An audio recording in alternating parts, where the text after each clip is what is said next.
Buli lukya bannayuganda balabika beeyongera okufuna ensonga ey'obuteesigirako ddala gavumenti ya Gen. Yoweri Kaguta Museveni era buli lukya bannayuganda beeyongera okukizuula nti nno eggwanga lino erya Uganda zaabu.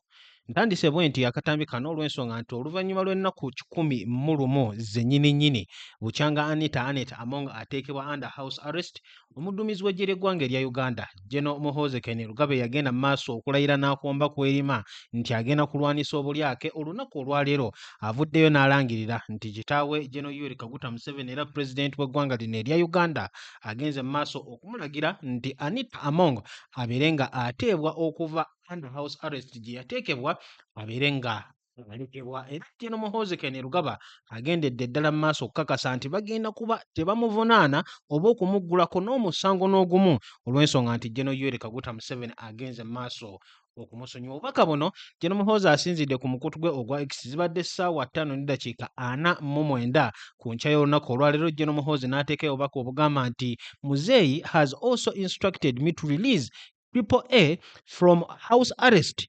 We shall do that as well.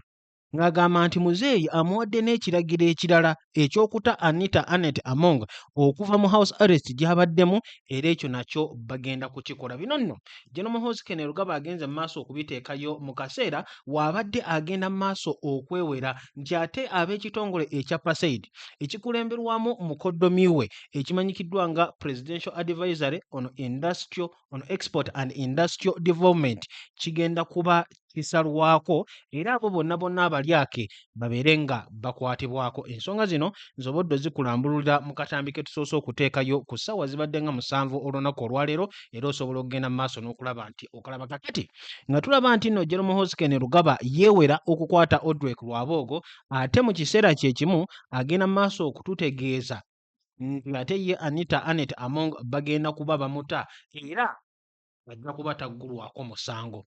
Kino Gen. Muhoozi agenze mu maaso okukikakasa oluvannyuma lw'omu ku bagoberezi be omukulu amanyikiddwako nga Joshua Kamusiime okugenda mu maaso okumubuuza nti is the criminal prosecution continuing, nti kale mugenda kumuta okuva under house arrest naye mugenda kumuggulako emisango, mugenda kumuvunaana. Gen. Muhoozi waayanikudde ng'agamba nti no, nedda, we shall not prosecute Triple A. Tetugenda kuvunaana Anita Among. She made mistakes but Muzeeyi has decided forgive her. Gen. Muhoozi agamba nti tebagenda kuggula musango n'ogumu ku Triple A. Ayinza okuba yakola ensobi ze wabula Gen. Museveni yasazeewo okumusonyiwa. Kakati kino kiyinza obuteewuunyisa bannayuganda. Kino kiyinza obutanyiiza bannayuganda wabula kigenda kwongera okubawa ensonga obuteesigirako ddala gavumenti ya Gen. Yoweri Kaguta Museveni. Mu maaso awo ngenda kuyitiramu ku zimu kwa alipoota ze tuzze nga tuwulira mu nnaku zino 11 ezisembyeyo emabega ku Anita Among. Omwo nga mwe muli okuba nti nno gavumenti yali yamuteekako dda abakesi kasita yafuuka sipiika okudda mu bigere by'omugenzi Jacob Oulanyah. Omwo mwe muli okuba nti nno waaliwooko enkaayana wakati wa Gen. Museveni ne mutabani we Gen. Muhoozi oba Anita Among avunaanibwe oba nedda. Omwo nga mwe muli n'okusanyuka oba okujaganya okubadde mu palamenti y'eggwanga erya Uganda olw'okuba abaka ba palamenti baali basimattuse okuddamu okufugibwa Anita Among. Ate era omwo mwe muli n'olunaku olumu lwe twategeerako nti kyaddaaki Anita Among yali agenda kuvunaanwa mu butongole naddala oluvannyuma lwa Chris Obore n'abayambi abalala abaali bamukolera mu palamenti ey'e11 okubanga baakwatibwa ne bateekebwa wali eri mu maaso ga Anti-Corruption Court. Wabula bino byonna gwawuliriza ku mukutu byongera okubeera obulimba. Kakati mbadde nkutegeezaako nti kino tekigenda kwewuunyisa bannayuganda bangi nnyo. Twalabako Leader of Opposition Right Honorable Joel Ssenyonyi ng'ategeeza nti bannayuganda tebakyamuukirira olw'ekyo gavumenti kyeri mu kukola Anita Among, olw'ekyo Gen. Museveni kyali mu kukola omu ku abo bye yasobozesa okuba ng'ate bakola ebikolobero. Era n'ategeeza nti zino ensonga za byabufuzi so si za nsonga za bulyake. Twategeera nti Gen. Yoweri Kaguta Museveni oluvannyuma lw'okulayira ennaku z'omwezi nga 12 lwali lunaku lwakubiri mu mwezi ogwokutaano yatuula ne Anita Among, lwali lunaku lwakuna ennaku z'omwezi nga 14 n'amutegeeza abeere nga akkakkana ekifo eky'obwa sipiika akiveeko kubanga mu kiseera kye nga ye sipiika wa palamenti ey'e11 byagenze mu maaso okukolerayo byamulabisa bubi era bwe batyo ne bamutegeeza nti bagenda kufuna sipiika omulala wabula Anita Among n'agezaako okulemesa era kyova olaba nti nno okuva ennaku z'omwezi nga 16 mu mwezi ogwokutaano Anita Among yateekebwa under house arrest era n'atandika okuba nti nno anoonyerezebwako.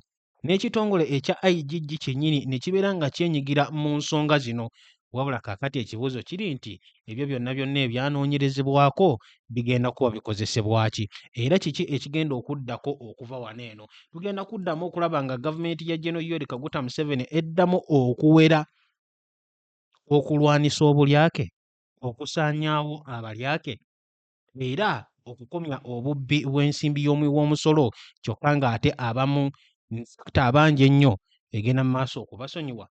Bwawuliriza ku mukutu bino byonna tugenda kuba tubitunula mu alipoota nnyingi nnyo nga bwe nkutegeezezza ze tugenze mu maaso okulaba mu bbanga eriyiseeko emabega ate era tugenda kuba twejjukanyamuuko ne ku bigambo by'omukulu General Muhoozi Kainerugaba. General Museveni gwe yalangirira ng'ategeeza nti y'anaabeera omuwoolezi we era yajja okusobola okumalawo ebyo ne ye Museveni ebyamulema. Gye buvuddeko nno Pulezidenti owa NID ekibiina ekyo eky'ebyobufuzi amanyikiddwako nga Joseph Kabuleta yavaayo n'ategeeza nti General Yoweri Kaguta Museveni obuyinza akyabwagayira ddala era mutabani we General Muhoozi Kainerugaba obuyinza ali ku bwatugabane oba ali ku bwewole wabula si ye Ssenkagale. Kino kye bali mu kumuteekamu bamuteekawo buteesi mu kifaananyi kugezaako oba oliawo mu ngeri emu oba endala kuleetera bannayuganda kutandika kukkiririza mu ekyo wabula ye Joseph Kabuleta yategeeza nti General Muhoozi talina yadde n'empeke y'otwanyi. Bawuliriza ku Point Media UG kino eno kirabika nga buli lukya abagenda mu maaso okukiraba kubanga w'otunuulira butya General Muhoozi bwe yavaayo okuwera nga we yali agenda okusaanyaawo obulyake n'abalyake ate nga kaakati ali mu kutunnyonnyola nti mu kitaawe General Museveni asonye Anita Among n'olw'ensonga ebagenda kumuta okuva under house arrest obeera oyongera okwewuunya eby'obufuzi naddala ebyo eby'eggwanga lyattu erya Uganda.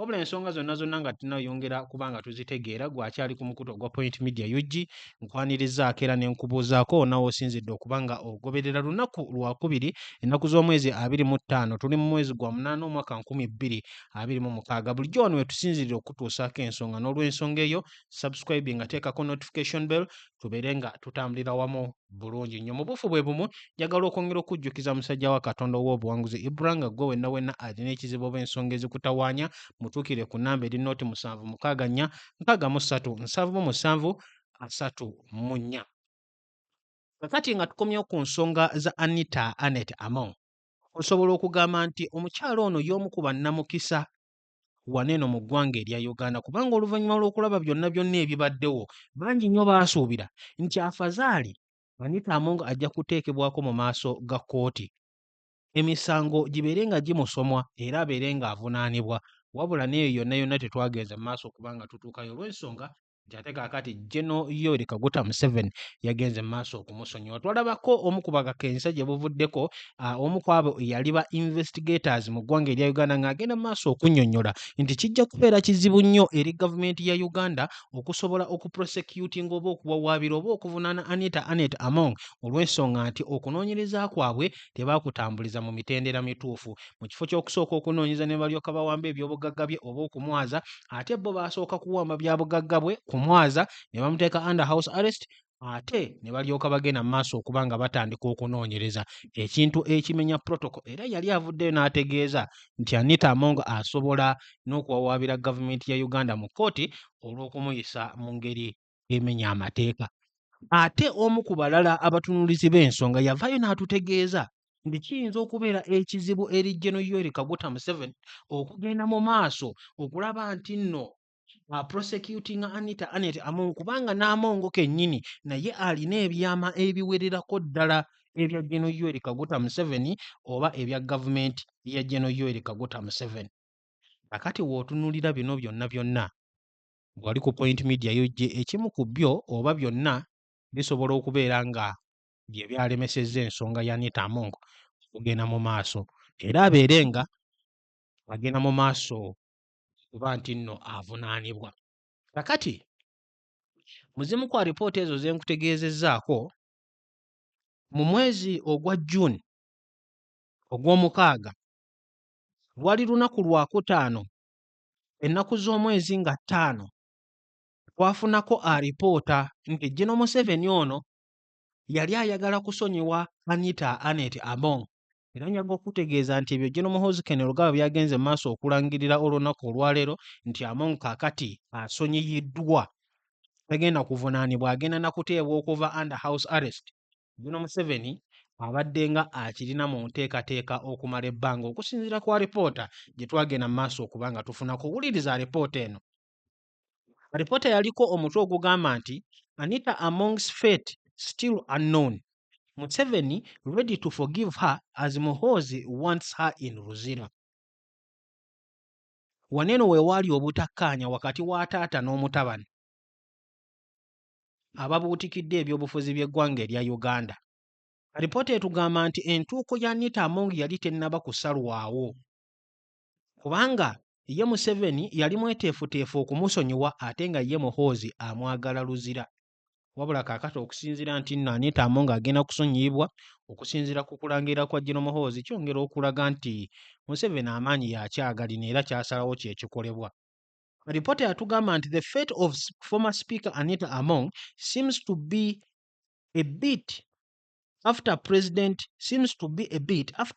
Museveni and Chief of Defence Forces General Muhoozi Kainerugaba appear to disagree on her fate. After a few weeks, security operatives reportedly acting on the authority of Muhoozi Kainerugaba raided her properties, impounded several vehicles and seized cash as part of the investigation into the source of her wealth. While sources say prosecutors are ready to present her in court. Bineno byali bya mwezi gwa mwezi gwa mukaaga. Nga wakayitawo sabbiiti oba wiiki nga 2-3 oluvannyuma ng'amaze okuteekebwa under house arrest. Alipoota yatugamba nti while sources say prosecutors are ready to present her in court, Museveni is said to be reluctant, repeatedly arguing that the raids, asset seizures, and her period under house arrest are punishment enough and should serve as a warning to other corrupt public officials. Sources zaali zitutegeeza mu mwezi ogw'omukaaga nti abawaabizi ba gavumenti baali bamaze okweteekateeka okuggula emisango ku Anita Among mu kkooti. Wabula ate nga kigambibwa nti ye Museveni ensonga zino eno yali aziggyeemu enta, era mbu ng'agamba oluvannyuma lw'okumukolako obulumbaganyi ne bamwaza, ebyobugagga bye ne babiwamba ate ne bamuteeka under house arrest, ye mwami Museveni yali alowooza nti okwo kwali kubonereza okumala era n'abalala abalyake mu gavumenti ye bajja kukiyigirako.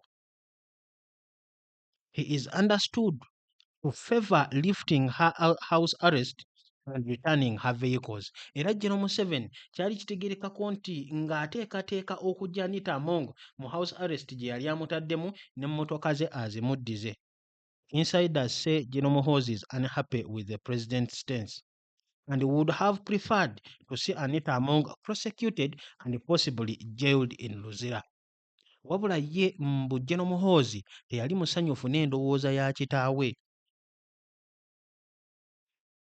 Era ye yali ayagala Anita Among aggulweko emisango avunaanwe, we gumusinga ye gumukka mu vvi abeere nga asibwa atwalibwa Oluzira. Alipoota yatugamba nti Museveni is reported to have met Among last weekend, though details of their discussions remain unclear.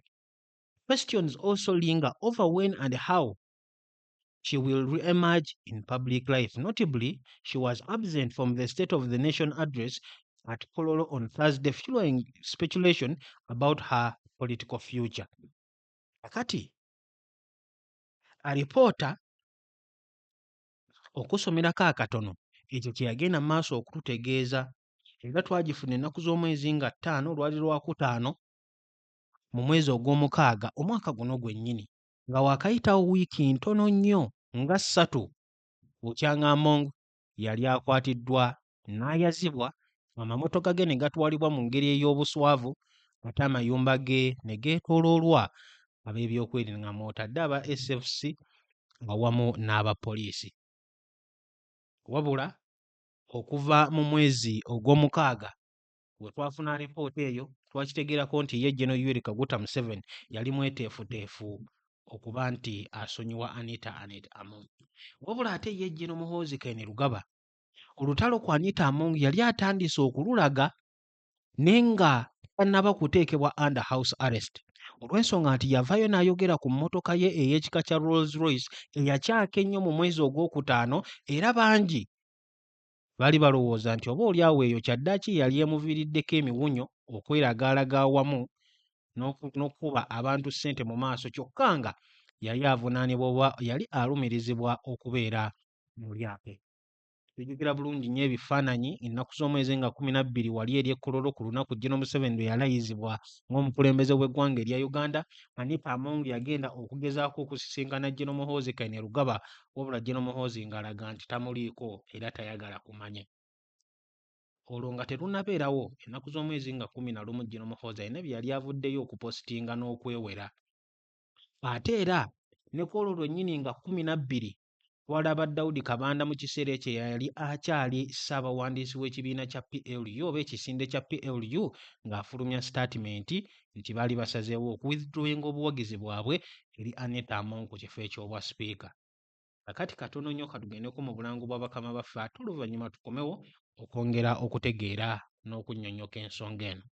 Ngitwali lutyo naffe lwatanye twesuula mu ddene okugenda ew'omusajja ayogerwako ow'omukozi w'ebyamagero ow'obuwanguzi Ibula. Musajja wa Katonda ono twatuukayo ne kituggwako olw'ebintu ebyewuunyisa byonna bye twasanga ng'agamba nti gwe buli alina ensonga yonna ekutawaanya mu maka, oyagala kuzza mu kyalo, oyagala kuzza mwami emirimu gyesibye, ennyumba zemeredde ku misingi, n'atugamba naawe ayagala okugenda ebweru, naawe ayagala okukumyawo omwagalwawo. Akutwala ate n'akutwala ku luzzi olugambibwa oluliko ekikondo kyosibako ebizibu byo, okugeza emirimu gyesibye, oyagenda bweru, oyagala pasipooti, bakubba, oyagala kukomyawo bya bubbi. Akugamba nti musajja Katonda wamala okukunaazaako ku luzzi olwo n'okomawo, wamma ggwe buli kimu kiba taratibu. Gw'abadde anoonya emirimu ogifunirawo, abadde anoonya omwagalwawo omufuna, eyakubulako akomawo, akukomezaawo ebyakubbibwako, ayagala okugenda ebweru, alemedde ebweru ng'oyagala akukomawo. Musajja wa Katonda 0764 63 77 34. Tukyali ku nsonga za Anita Among. Omuduumizi w'eggye ly'eggwanga erya Uganda ssaawa ntono nnyo eziiseeko emabega avuddeyo n'alangirira nti Anita Among agenda kusonyiyibwa, tebagenda kumuvunaana era agenda kuggyibwa wansi wa house arrest gy'abaddemu okumala ennaku 10 kubanga lwali lwa mukaaga ennaku z'omwezi nga 16 mu mwezi ogwokutaano Anita Among lwe yateekebwa under house arrest. Okuva olwo abadde taddangamu kulabikako mu bantu physically okuggyako ebifaananyi bye twafunako eby'abakulembeze b'etteesa abasobola okumukyalirako wali eri e Nakasero ku Macnon Road mu makaage mwabadde ng'akuumirwa, awamu n'ekifaananyi eky'omukutu ogwa Zoom ekyalabikako ng'agenda mu maaso okubeerawo mu lutuula lwa Paalamenti olumu ennaku ntono nnyo eziyiseeko emabega. Wabula kaakati Anita Among nga bwe nkutegeezezzaako alina okuba nga y'omu ku bakyala abakyasinze okubeera n'emikisa oba n'ekisima, kubanga oluvannyuma lw'ensonga ez'ebyobufuzi okumwawula, oluvannyuma lwa mukama we okutya nti yali akuŋŋaanyizza ebyobugagga ebimala, oluvannyuma lwa mukama we okutya nti yali ajja kutuuka ekiseera ebyobugagga ebyo ne influence oba political influence yali azimbye mu NRM ayagale okwesimba ku kifo eky'obwa pulezidenti, oluvannyuma lw'okumukkakkanya kakati kirabika okuba nga yasonyiyiddwa. Kakati ekiseera kino ekibuuzo kiri nti Anita Among agenda kuzzaako ki? N'addamu okulabikako mu bantu gy'abaffe yo gavumenti ya Gen. Yoweri Kaguta Museveni kaakati egenda kukikola etya okwongera nga okuwera nga bw'enaalwanisa obulyake, naye ate mu kaseera ke kamu nga bo bennyini be basonyiwa abalyake ate abamu ne babeera nga baba protectinga n'okuba protectinga. Kakati bwe tubadde tugendako mu bulango bwa bakama baffe nkutegeezezzaako nti ye General Muhoozi Kainerugaba olutalo luno eno yali yalutandika ennaku z'omwezi nga 11 nga Anita Among tannaba kuteekebwa under house arrest kubanga zaali ssaawa 6 ogw'ekiro n'eddakiika 22 May 11, 2026 General Muhoozi yapostinga obubaka buno obwalabika okubeera cryptical oba obulinga obwekusifu naye ng'ate butegeerekeka bulungi okusinza ku ki ekyali kigenda mu maaso mu kaseera ako. General Muhoozi yapostinga ng'agamba nti I have been Muzeeyi's son for 52 years but I have never sat in a Rolls Royce ever. I don't think Muzeeyi has sat in one either. General Muhoozi obubaka buno yabupostinga ng'agamba nti mu myaka 52 byabeeredde mutabani wa General Museveni tatuulangako mu mmotoka ekika kya Rolls Royce. Emmotoka Anita Among mu biseera ebyo bwe kyali kizuuse nti nno yali agifunye ng'ebalibwamu biliyoni ne biliyoni z'ensimbi eza Uganda. Era General Muhoozi n'agamba tasuubira nti ne muzeeyi we kennyini yali agituddemu. Oluvannyuma ku ssaawa 7 n'eddakiika 27 era mu kiro ky'olunaku olwo lwennyini General Muhoozi yapostinga ng'agamba nti our job is to serve Ugandans, not ourselves. I cannot support corruption. I risked my life to make this country peaceful. Now that it is, it will not be taken by thieves, never. General Muhoozi omuntu oba abantu be yayita ababbi bakati balangiridde nti bagenda kuteebwa yagamba nti omulimu gwabwe ng'abakulembeze kuweereza bannayuganda so si bo kwekkusa. Era n'agamba nti tasobolerako ddala kuwagira bulyake ng'agamba nti yateeka obulamu bwe mu katyabaga okusobola okukakasa nti eggwanga lino libeera mirembe era okusinziira nti kaakati emirembe weegiri tajja kukkiriza litwalibwe babbi ekyo tekiribaawo. Ne Daudi Kabanda eyali amaliriza okusoma ebbaluwa okuva mu Patriotic League of Uganda nga bajjayo obuwagizi bwabwe ewa Anita Among ennaku z'omwezi nga 12 ennaku z'omwezi nga 14 yavayo n'apostinga obubaka buno ng'agenda mu maaso okwewozaako ng'agamba nti this is not the first incidence in which PLU has disagreed with the Speaker on matters of corruption. When the commissioners led by Honorable Afoyo Chan awarded themselves 400 million each, we supported the petition against them and also signed the censure motion. Kabanda yali ategeeza nti aba PLU tebawagirirako ddala bulyake era ku mulundi ogwo si gwe gwali gusoose obutakkiriziganya ne sipiika eyaliko mu kaseera ka Anita Among ku nsonga ez'obulyake kubanga ne bakomishona bwe baakulemberwamu Honorable Afoyo Chan ne beewa miliyoni 4 buli omu nga aba PLU baavaayo ne bawagira okuteesa kwabwe okw'okuggyibwako awamu ne censure motion yali egenda mu maaso okuba ng'esayiningibwa. Kakati aba Patriotic League of Uganda mu kiseera ekyo baavaayo ne bakakasa, baavaayo ne bakkaatiriza General Muhoozi Kainerugaba kennyini ng'agamba nti omulyake tamwagalirako ddala. General Muhoozi Kainerugaba kennyini ng'agamba nti embeera eno tajja kugikkiriza. Ekya Anita Among okubanga yeevuga mu mmotoka ekika kya Rolls Royce nga ye mutabani w'omukulembeze tagituulangamuuko mu myaka 52 ekyababbi okubanga bawamba eggwanga General Muhoozi yakomba kwerima. General Muhoozi yategeeza nti ekyo tekiribeera wabula essaawa ntono nnyo emabega avuddeyo n'alangirira agamba nti Muzeeyi has also instructed me to release Triple A from house arrest. We shall do that as well. Kitaawe General Yoweri Kaguta Museveni amulagidde amuwadde ebiragiro bate Anita Among okuva mu house arrest gye baali bamusibira era ekyo nakyo bagenda kukikola.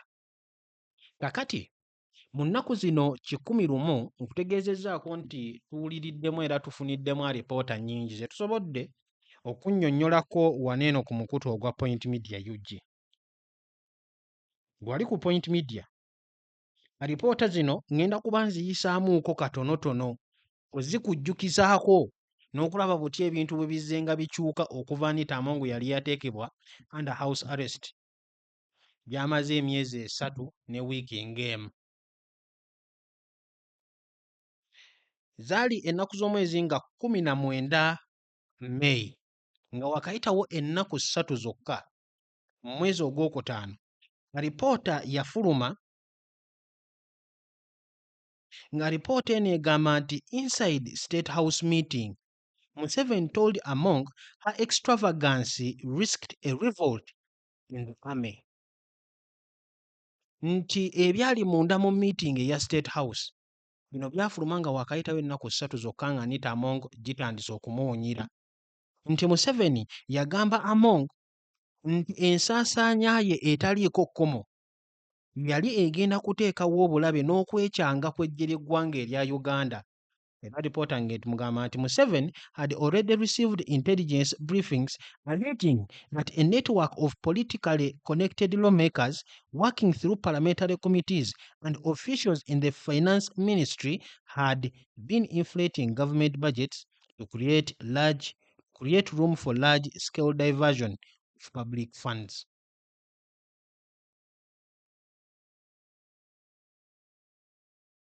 Era alipoota ng'etugamba nti by the time President Museveni summoned senior religious leaders and top political figures to State House Entebbe last Thursday, the mood inside Uganda's power circles had already turned tense. Obunkenke bwali butandise okubeerawo. What began as a discreet conversation about corruption in parliament would, within days, spiral into one of the most dramatic political crackdowns in recent years, ending with raids on the homes of former Speaker Anita Among, the seizure of luxury vehicles, and her eventual withdrawal from the race of Speaker of the 12th Parliament. According to multiple sources familiar with the closed-door meeting, Museveni spoke with unusual bluntness. Present in the room were Uganda Joint Christian Council Chairperson Anthony Zziwa, Archbishop Moses Odongo, and former Speaker Rebecca Kadaga. The president, sources said, told the clerics he had invited them because he feared the country was approaching a dangerous political moment, one where the extravagant lifestyle of senior leaders were beginning to anger ordinary citizens and even members of the UPDF.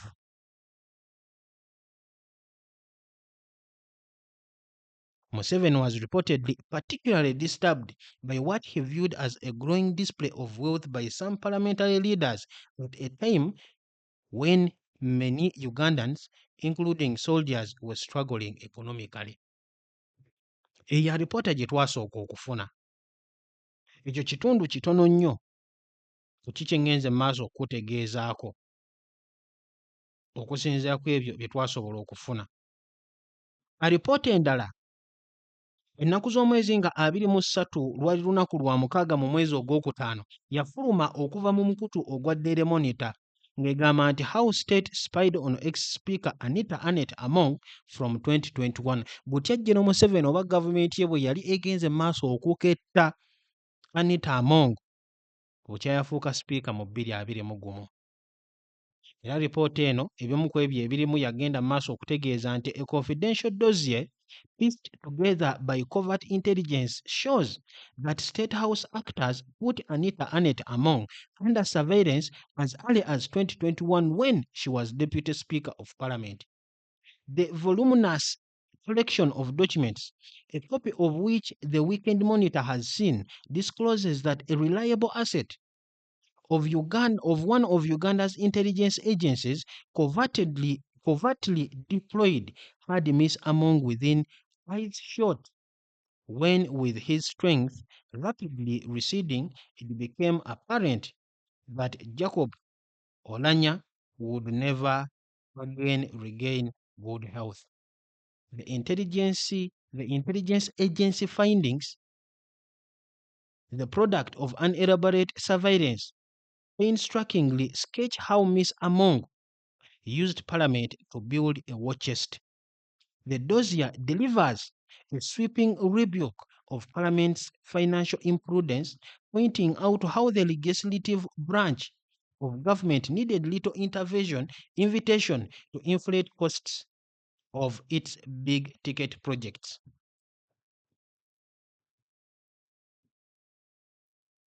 Kyategeezebwa nti gavumenti eya General Museveni bwe bakitegeera nti Oulanyah yali tagenda kudda ngulu, obulamu bwe bwali si bulungi nga tebweyagaza, ne batandikirawo okugoberera Anita Among. Gwawuliriza ku Point Media UJ, alipoota eno yali egenda mu maaso okutulaga nti oba oliawo ensonga zino ziyinza okuba ziri ku nsonga za bulyake so si ku za byabufuzi. Okusinziira ku butya Anita Among bwe yali abwebwe n'ensimbi y'omuwi w'omusolo n'oluvannyuma lw'okumugoberera okumala ebbanga, ddala mu butuufu baali bagenda kumusalako, wabula tulaba nti byakyuseemu. Ennaku z'omwezi nga 28 May 2026 twafuna alipoota endala ng'etugamba nti Anita Among likely to be removed from NRM sec. Kadaga tipped for comeback.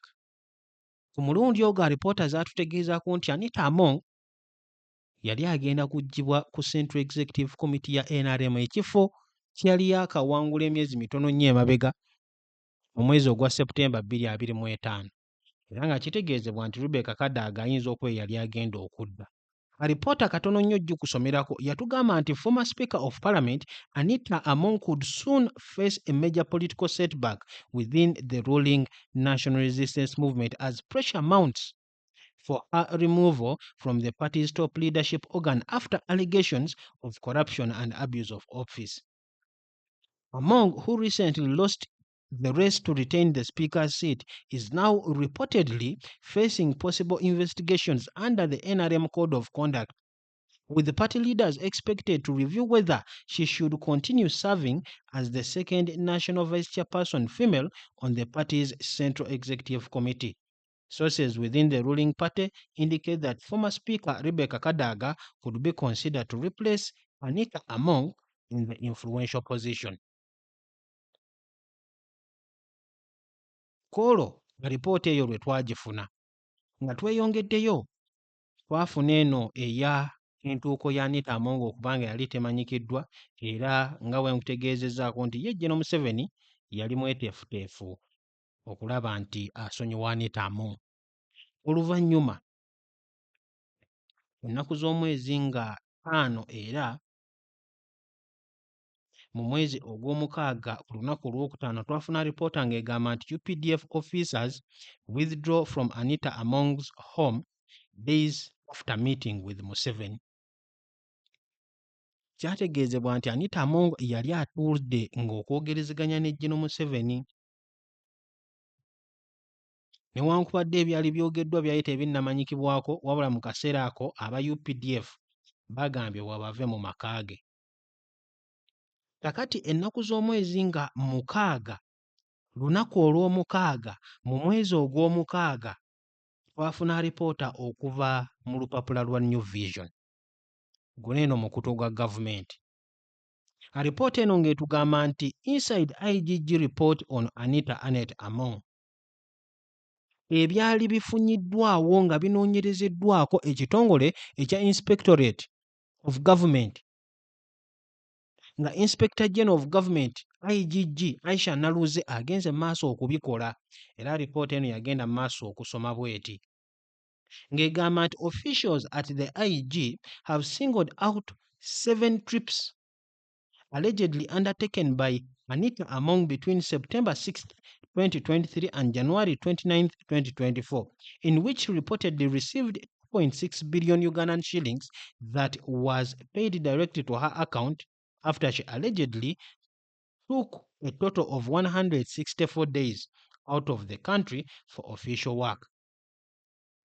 Era ne bategeeza nti following the May 16th security raid on her residence in Nakasero, former Speaker Anita Among's health has been under scrutiny. Vision reporters bring you what the Inspectorate of Government has unearthed so far.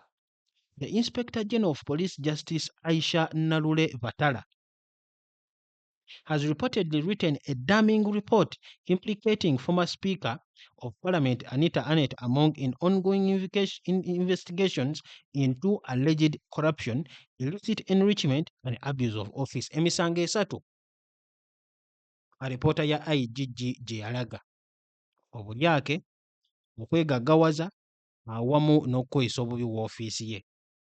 Sources familiar to the probe told New Vision that the report identifies 10 major issues of concern relating to the management of parliamentary funds, asset declarations, and the accumulation of wealth during Anita Among's tenure. Although the contents of the report have not been made public, sources said the findings point to several areas that investigators believe warrant further scrutiny and possible action. Mu kaseera ako kyali kisuubirwa nti bagenda kweyongera n'okusima okuzuula ebingi ebirala ku nsonga za Anita Among. Ennaku z'omwezi nga 10 mu mwezi era ogw'omukaaga 2026, ab'omukutu ogwa The Observer baawandiika omutwe ogugamba nti Parliament cheers Anita Among fall. Parliament bagenda maaso okujaganya. Ababaka abamu baali bamukoowa era nga balaga nti baali bamuwonye. Kakati ennaku z'omwezi nga 14 June nga tuzzeeko emabega katono nnyo, General Museveni yasisinkana Anita Among. Era alipoota ng'etugamba nti Among told the president that some of the vehicles and other properties seized during recent security operations had been acquired using proceeds from her private businesses rather than public funds. Wabula mu alipoota eyo kyategeezebwa nti General Museveni yamugamba abeere ng'agumiikiriza. Kakati ennaku z'omwezi nga 29 June nga tumalako ogw'omwezi ogw'omukaaga, abakulembeze b'etteeso bwe baasobola okumutuukirira Anita Among. Era mu lutuulo olwo yabategeeza nti newankubadde waliwo ensobi ezaali ziriwo, newankubadde mukama we yali amuswazizza, newankubadde yali amuggyemu obwesigwa okubeera nga takyesimbawo ku kifo ky'obwa sipiika, era newankubadde yali amutadde under house arrest, wabula Anita Among yavayo n'alangirira nti ye akyali mwesimbu eri General Museveni n'ekibiina kye ekya NRM, era mweteefuteefu okugenda okuweereza wonna wonna we banaamusindika. Alipoota eno yagenda mu maaso okutulaga nti ye Anita Annett Among yali tannaggwaamu maanyi era nga alina essuubi nti yali ajja kusonyiyibwa bakama be.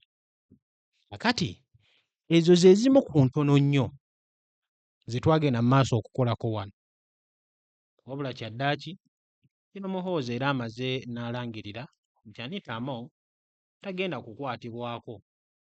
Bw'alangiridde ng'agamba nti Muzeeyi has also instructed me to release Triple A from house arrest, we shall do that as well. Oluvannyuma n'ategeeza nti no, we shall not prosecute Triple A. She made mistakes but Muzeeyi has decided to forgive her. Uganda zaabu, era ekyo kye kiriwo wano mu ggwanga erya Uganda. Genda mu comment section otuteereyo gwe ky'olowooza. Kankwagalize olunaku olulungi era weeraba.